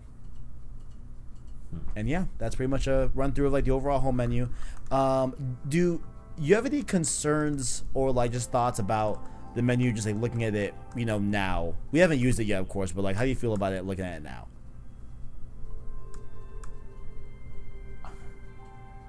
I don't know. I'm looking forward to exploring everything. Like, yeah, I'm looking forward to just figuring it out and seeing, like I said, like how I can customize it and how everything works. Like, as long as it's faster than the PS4 menu, I'm having a good day. Yeah, they could have just copy pasted it, and if it just ran better, I would have been fine. Same. Yeah, for sure. I have no issues with the PS4 menu, like really, like any like really like glaring issues. Any glaring issues I really don't have. It is sluggish. It is like a little bit slow sometimes, but you know, it is what it is. My only thing with the PS5 menu is that I wish there was more blue in there, man. You know, I don't know. I know some people disagree with me. At Tajay was good, but I wish there was a little more blue, man. Like, I like how it, you know, like it definitely looks sleek, looks sophisticated, looks, you know, very much, you know, like a next gen looking design. But I kind of wish that there was some more blue in there, bro. And maybe for all I know, that was just like the default overall theme of the PS5, and you'll be able to change that and have different colors for it. That's what I'm assuming. But overall, you know, I just wish that there was a little bit more blue in there. And I don't know how I feel about the smaller icons on the menu. You know, I'm not sure how I feel about those. You know, it's like, I'm sure that'll be an accessibility option to get them to be a little bigger, especially if you're not playing with the monitor right in front of you. Like for me, small icons aren't really an issue because I'm sitting at my monitor like I would at my computer. But if I'm sitting at my couch, it's like, what the fuck? Yeah. So I'm sure like that'll be an accessibility issue, I'm sure. And like with the color, like I'm sure those will be customizable as well, like they are on the PS4. Like, so, because like themes are confirmed for the PS5. Yes. Right. But I just hope that I mean, I'm a very simple blue wave type of guy on PlayStation, right? I like my blue waves. My Vita has it. My PSP had it. My PS3 had it. PS4 has it. You know, I like blue wave. It'll be there. That's so. I'm just hoping it's gonna be there. I it's something small. This is something I do enjoy in UI, like even though I'm more function over aesthetic. But like customizability is something that I appreciate. So it's like color customization. Like I'm sure you would be over the moon if you could have like a blue and yellow theme whenever you boot up your PS5. Oh my fuck! I'll fucking cry. I would fucking cry. Like, ugh. I am a simple man. I like red and black. Just give me red and black, and then I'll be on my way. I feel you. Hopefully, we will get our colors that we want in the PS5 UI. But just quickly, just wanted to mention, this was not really a big deal. The Explore page that I did mention on the layout of the PS5 icons is essentially going to be a space where it'll have some elements seen in the control center, where like there were some news bits that you can tell from a game in the control center that while you're playing it. This is a overall conglomerate explore page that will have news from PlayStation directly, as well as news from your favorite games in a dedicated spot. These will be like, let's say, Call of Duty is promoting their new Warzone update, it'll be there. Miles Morales, maybe like a new suit gets added, it'll be there, all that good stuff, right? PlayStation wants to advertise their new upcoming state of play. They can do that directly from the Explorer page. This will also be featured in the new PlayStation mobile app that they are rolling out here pretty soon at some point. So we're getting a new app update as well that will have that Explorer page as well, which I think is going to be pretty cool because, like, let's say you're out and about, you can check that page and see if any new news from a game that you're really playing on your PS5. It'll also feature trending media from games from the player base that plays that game. And they did say that it is only available in the US at launch right now, but they are testing it in the US and will expand to other countries in the future on PlayStation 5. Any thoughts on the Explore page? Not the most interesting thing in the world, but I think it's pretty cool. Yeah, it's cool. Yeah. Honestly, not a lot to say there. What is a lot to say is the damn PlayStation Store, ArachKnight. You said it early on in the podcast. It's built in directly to the PlayStation 5. It is no longer a separate client, my boy. It is directly in there. It is the furthest left thing that you can get. Same as the PS4, how that was the furthest icon to the left always was the store. But you no longer have to like boot it up. It's going to be there automatically. I think it's a great thing. I think it's fantastic. I think it's a great idea. I know there were concerns that Christian said on Joyclicks Gamescast. YouTube.com says Joyclicks. Make sure to go check out that. He was saying that like he hopes that like in a few years, as they add more games and everything, is it going to slog down the speed of the overall OS because the PlayStation Store has to load all those clients and everything. I guess that could definitely be something that could happen. I feel like we'll be a long way from that, but the PS5 store did say that it will offer a personalized store experience, and you will have PlayStation 4 backwards compatible games on there as well at launch. You love to see it. I love it. Yeah. I think it's a really, really, really neat feature. I think it's really cool that it's gonna be built into the OS. I like that a lot. Big fan. You love to see it. Love to see it. Next up with Share. Share, not really much to add on. You can edit some screenshots. You can favorite them.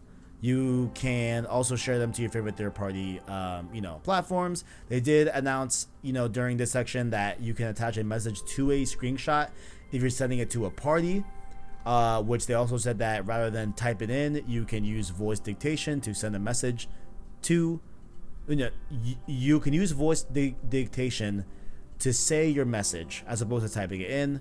It supports multiple languages. That's pretty cool as well. Lastly here, the pretty cool one here is that if the PS5 can sense that what you are sending into a party or what gets sent into a party, right? So let's say ArachKnight sends a Miles Morales screenshot, right? And let's say ArachKnight has been playing Miles Morales endlessly, right? Sends me a screenshot of the end of the game. Tries to fuck up my day, right? The PlayStation 5, if it's denounced and is dictated by the developers, they can set up different sections of their game that's like, okay, like this is a spoiler, right? So if anyone sends a screenshot of this part, it is a spoiler. The PS5 will then notify me, hey, before you look at this is a spoiler and you have not reached this point in the game. I think that's pretty cool. Yeah, that is definitely cool. Like the PS4, it just blocks recording or screenshots. Yeah. Whenever you reach, like, I remember that happened at the end of Arkham Knight, or like towards the end of Arkham Knight, and I was like, "Yeah, this is a cool screenshot opportunity." And I was like, "Oh well, fuck me, never mind." Yeah, I hate that about the PS4 sometimes. Yeah. Because like there's some cool ending bits that I want to take a screenshot of, and it just blocks it completely. So I think this is a nice in between. I like it. I like it. Where, well, I mean, I wouldn't even call it in between. This is just a fix for the problem. You know, now it'll just notify you if you are encountering a spoiler. It's great. Yeah. Good stuff. Good stuff. The last thing here I wanted to say about the PS5. When you put it in the rest mode, it says this: charge controllers, download updates, and suspend your games. Plural. So this indicates that we will have some sort of like quick resume thing that we've been seeing on Series X. You know what I'm saying? Where you can have multiple games in a suspend state, and you'll be able to, boot up any of those games from the point that you left off at. I think it's great. I think that is where the switcher comes in on the control center, where you can switch your games on the fly. You know, so that's neat. And that's pretty much all the info I got out of the menu. So overall, in closing thoughts, I'm very high on it. I think it's a good place we're at right now. I have little issues, but overall, I liked what I saw from the PS5 UI. All right, you have any closing thoughts on the UI? I'm excited to see it in action for myself. If you want to come over, bro, feel free. Let you hold that dual sense. Let you customize some cards. You know what I'm saying? Like, all this Miles Morales talk, like with everything we've been seeing from Game Informer, I might just fuck around and buy it. I'm gonna buy it eventually. Like, bro, I can't fucking wait. That SSD and Demon Souls. It's like, am I really about to drop like $700? Maybe.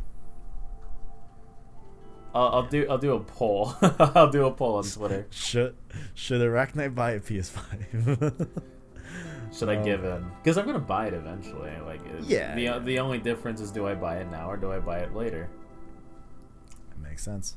It makes sense. But the last thing here, of course, we're gonna go over on this fine Road to PS5 episode. Of course, we've been going through the previous generations of PlayStation consoles. We have a little segment here about the history of the PlayStation 2. This PS2 was my first, memorable game console I had growing up as a kid. This is definitely my kid console. I think it's yours as well, ArachKnight, if I remember correctly. No, mine was the GameCube. Okay. Did you own the PS2? I honestly did not. Holy shit! What? You never owned the PS2? My first PlayStation console was the PS3, and I had a choice. They get do you want the PS3 or do you want the Xbox 360? And my life changed forever from that day. Like, butterfly effect. Like, if I chose a 360, who knows what happened. Do you want to know how my dad made the decision to buy the PlayStation 2 over the Xbox for me? I don't even know if he was joking when he said this, but he was like, when you hear PlayStation, right? It's a station where you play, right? And he's like, what is an Xbox? I don't. He knew that it was a game console, right? Yeah. But that was his premise, is that he felt that Sony was more straightforward in their naming of a console, Well, that's definitely rings true today. As opposed to buying something that's an Xbox. You don't know what you can do with an Xbox. It could be a lot of different things.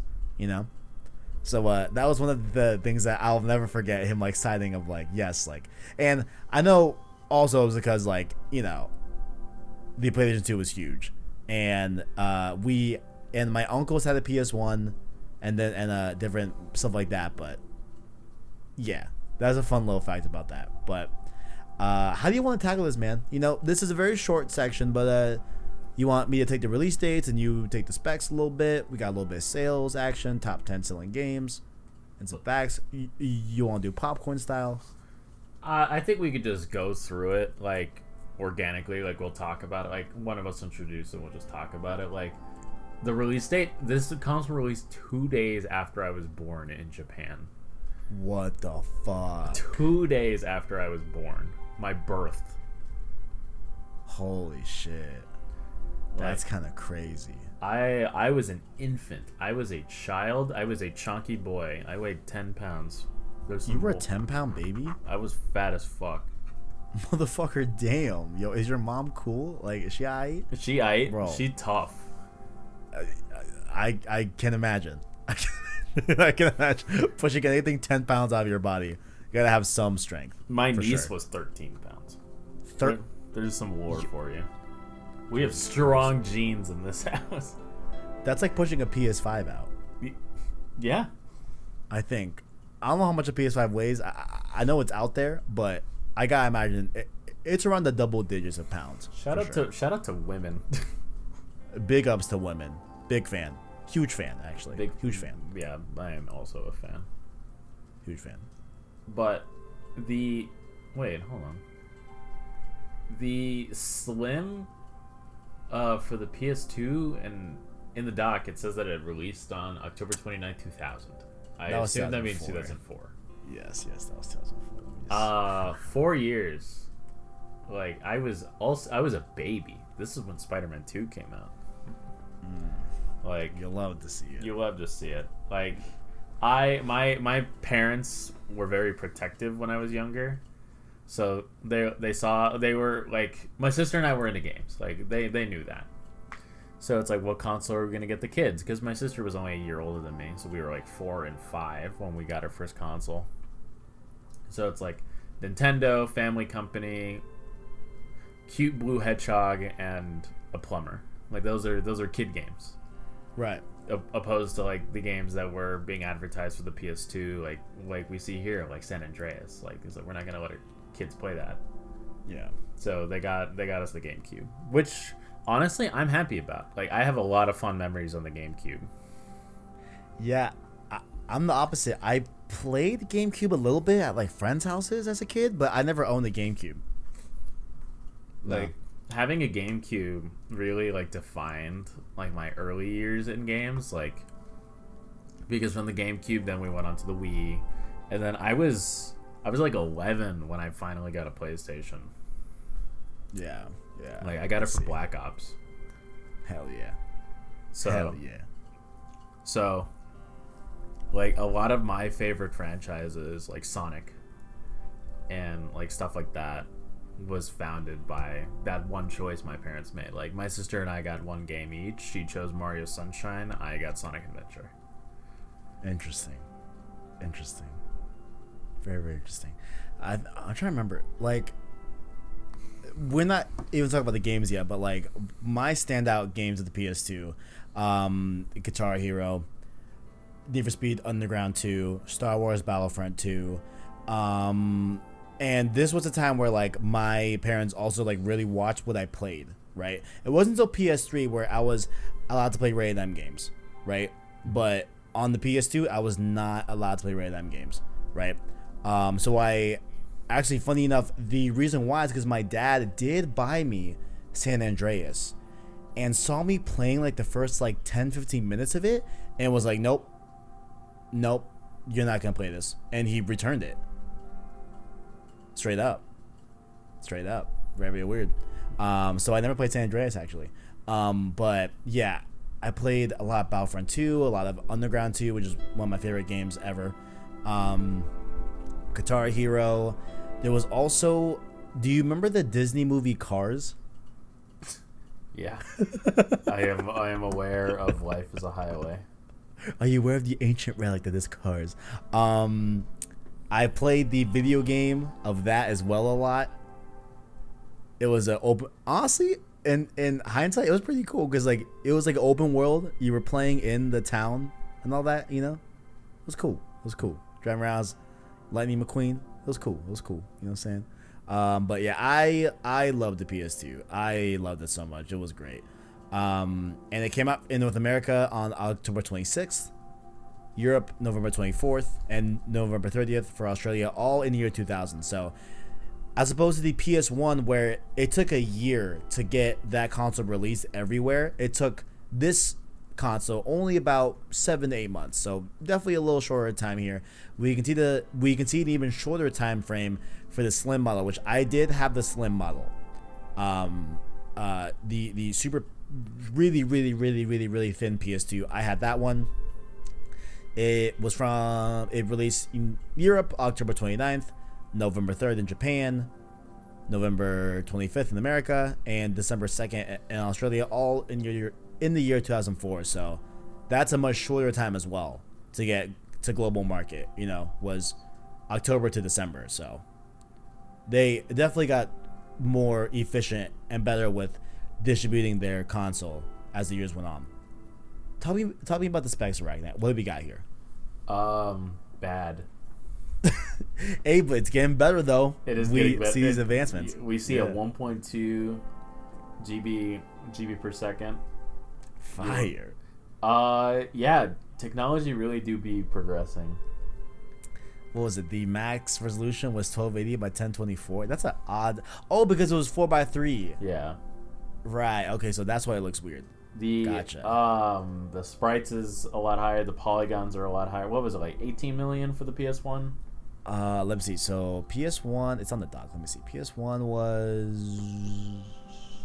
was 180,000 polygons per second. Wow. So it went up a lot. Holy fuck. Wait, is that for real? Okay. So the polygons were 180,000 per second when it was textured, and 300,000 when it was just flat shaded. Still, that's a Wow. W. That's a dub. The PS2 went up to 66 million per second. Wow, that's a huge jump actually. That's very impressive.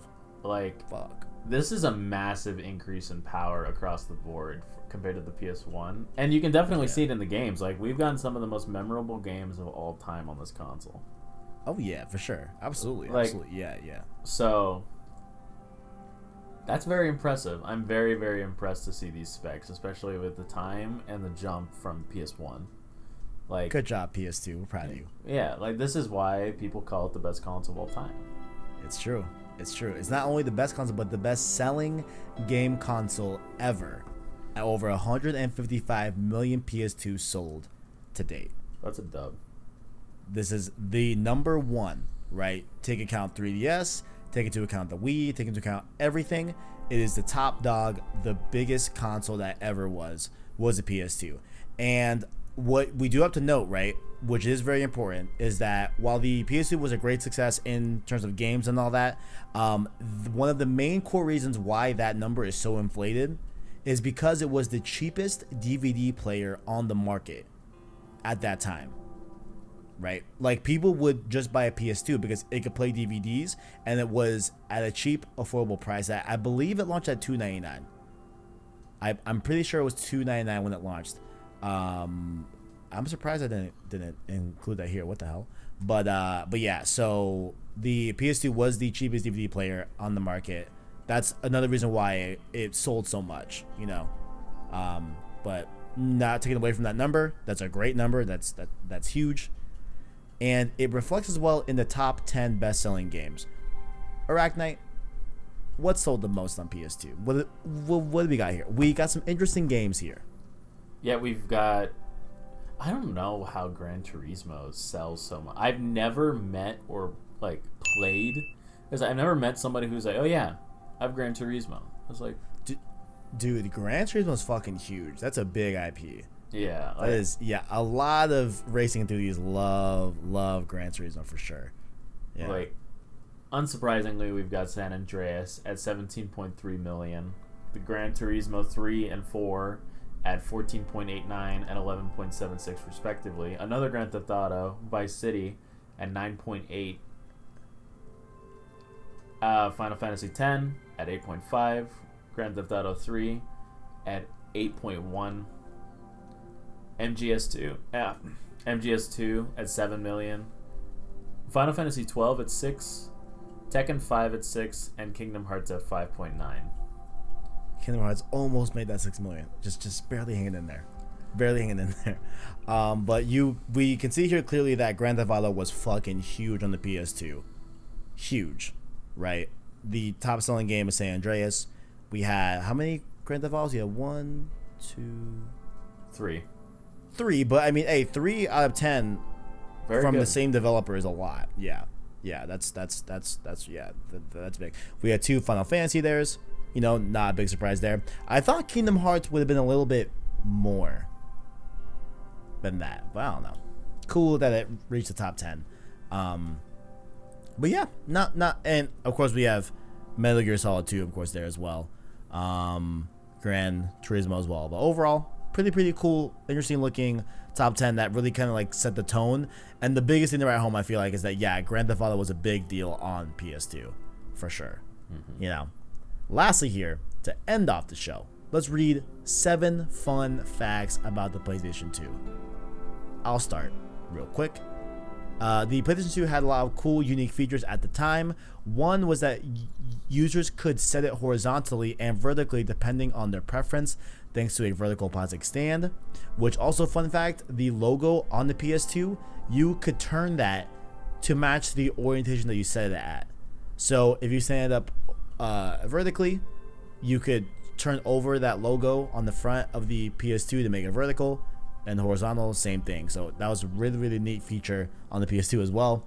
It could also play DVDs, which was a bonus for owners of the console, as they could watch movies without having to buy a DVD player.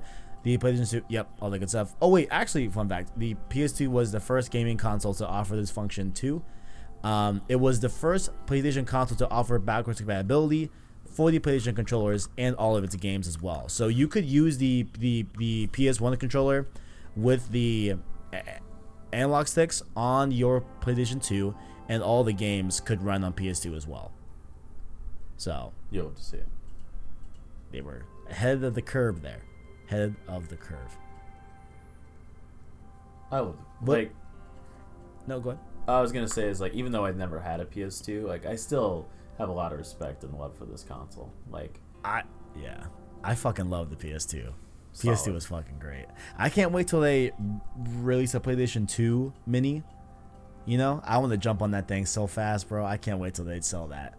But I digress. What's another fact for me, ArachKnight? What do we got?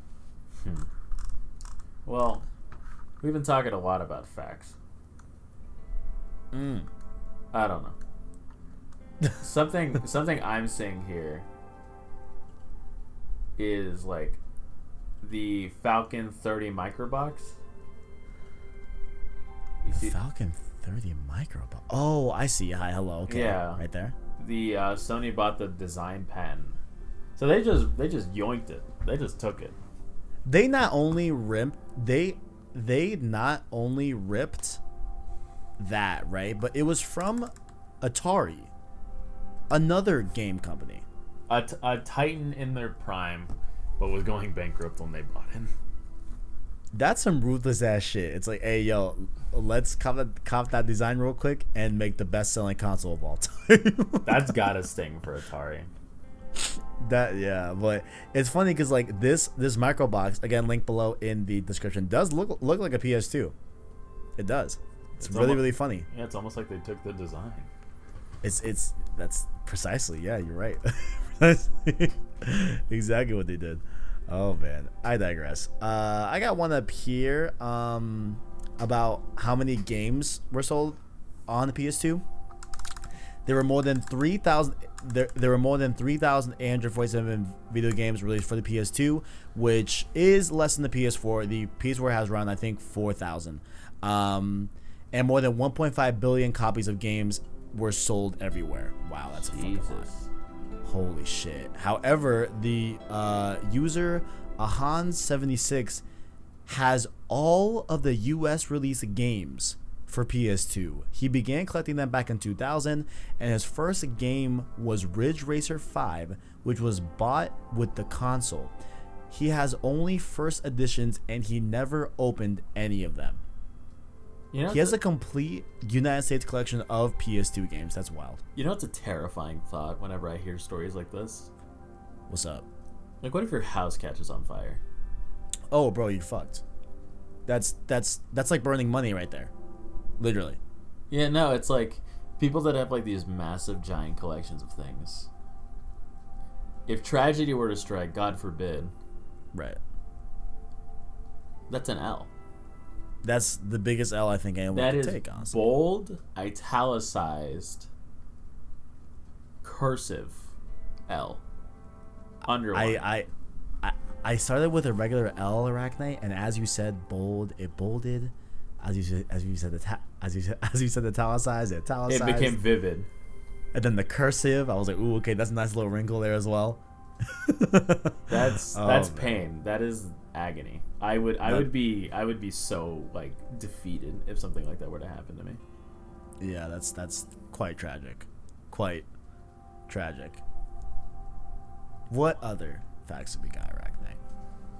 So, I didn't realize how old Netflix was.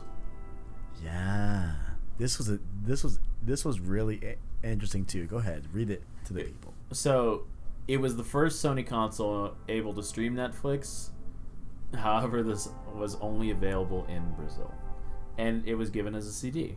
Now you can find the ISO on the web if you want, but Netflix is older than I thought. I thought Netflix was like 2008 and moving forward. It's like this was PS2 times, and that is wild to me. It is very weird to see a Netflix PS2 disc.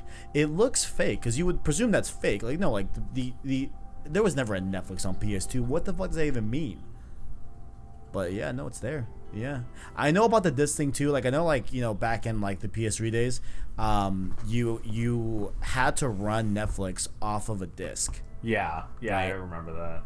Yeah, so I think just a similar thing here, as well, before the age of applications and all that good stuff. But yeah, that's really fucking cool. How that was. I would love to just like see one in real life though. It's like a collector's item. You think that guy has one? Probably. Oh, he has to, right? Yeah, he's like 10. He it definitely has to, probably.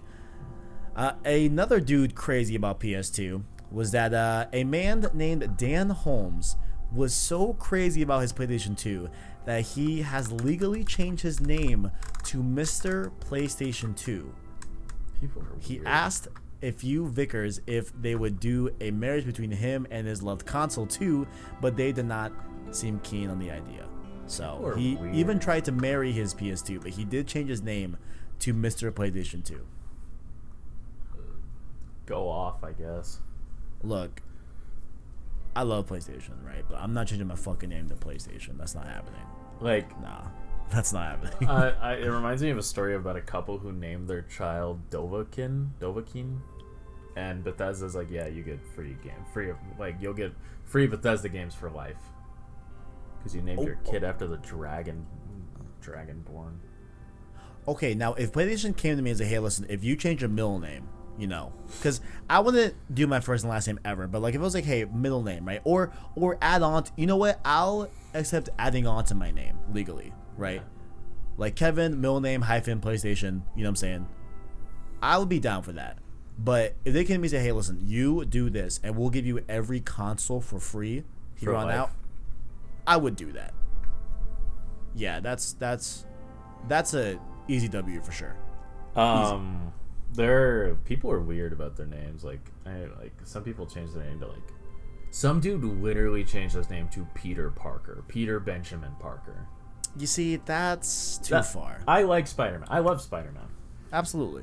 You will never catch me doing that shit. Nah, that's a little bit, guys. Just stick to a tattoo. You know what I'm saying? Like, I don't know. Like, buy a painting. Yeah, like the guy go changing our names. Yeah, you can buy like cool stuff. Like, if I know you as a name for like most of like the time that we know each other, like if you change your name to like Miles Morales, I'm still gonna call you Kevin. I don't know what you're telling me. I would implore you to do so as well. Like, if it so happened that I had to change my name to Miles Morales. Yeah, like they're like things like that are very, very strange. Like people that are a little too passionate, a little too much. Just a bit. Lost. Just a bit. They're lost in all that sauce. Too much sauce for them. Dude, that is too much. Way too much sauce. And as someone that, is a student of the sauce, if I may, there comes a point where you can attain too much sauce. A student of the sauce. Absolutely. What's this about PlayStation and their blue logo? What do you got? So, Their blue logo. Something about number 6 is like, but ingenious. That's just the console of the console colors. Like the blue logo is the Earth, while the black of the console represents the vast. That's like. Okay, that is so fucking extra. Please stop. That seems like something your high school teacher would make you like write about. It's like your English teacher. It's like, what is the other thing about this? It's like, blue and black looks good. Yeah, that's wow. Oh my god, come on. Ugh. Wait, but I think this is that may be like an official like description. Like the PlayStation 2 colors are not randomized. The blue logo is the Earth, while the black on the console represents the vast darkness of space that surrounds it. That's lame. That's okay. That's bougie and extra. And I or just the PS2 looks cool. Yeah, you know. Something looking console. Something I didn't know was the loading towers.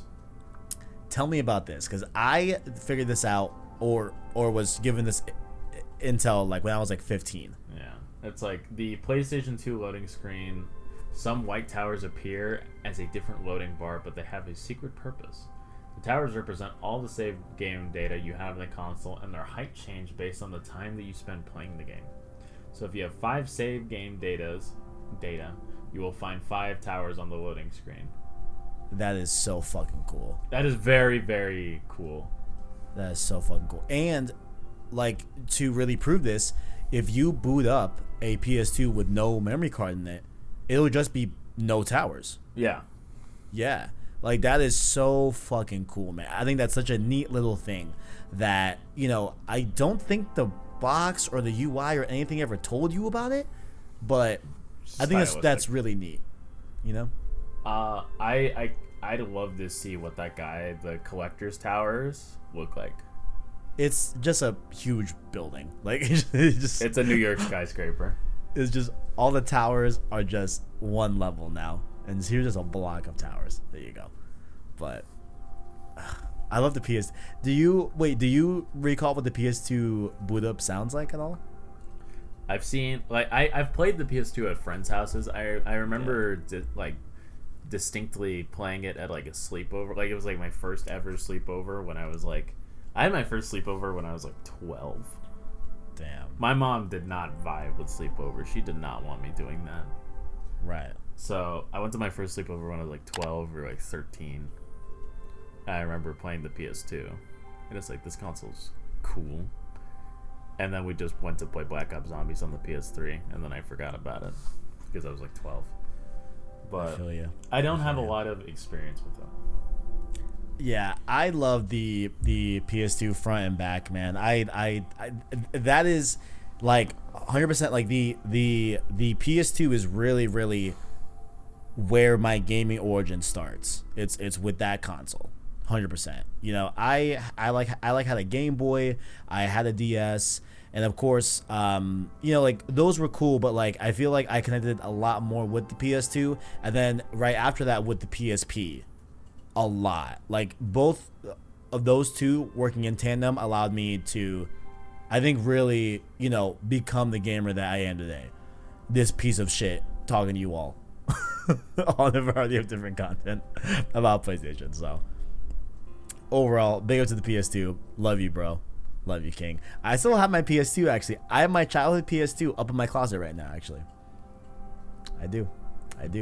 Last time I was at the house, like, I was at my family house, like, actually, no, it was this summer. I saw it in the garage. I'm like, yo, let me take it home, you know, just so that I know it's in a safe place, you know. You know what I'm saying? So, shout out to the PS2. But that has been episode 10 of Road to PlayStation 5. ArachKnight, where can people find you? I am on the PlayStation Source Discord under the same name. I am on twitter.com/Orly_Macias, where you can find hot takes and a lot of screenshots from games that I'm playing. That's true. Your hot take, like, you think that Genki sucks, right? Like, isn't that like, I think that, like, shout out to Road to Miles Morales, but you are at the forefront of the anti-Genki committee.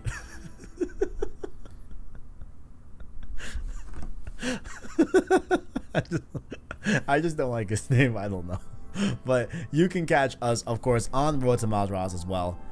Gets uploaded on Saturdays at 10 a.m. But, of course, this has been Road to PS5, the weekly PS5 series. So, just kidding. The weekly podcast series about any and all things PS5 as we head towards the release of the PlayStation 5. You can catch the show here on youtube.com/PlayStation Source, as well as your favorite podcast service every Sunday at 10 a.m.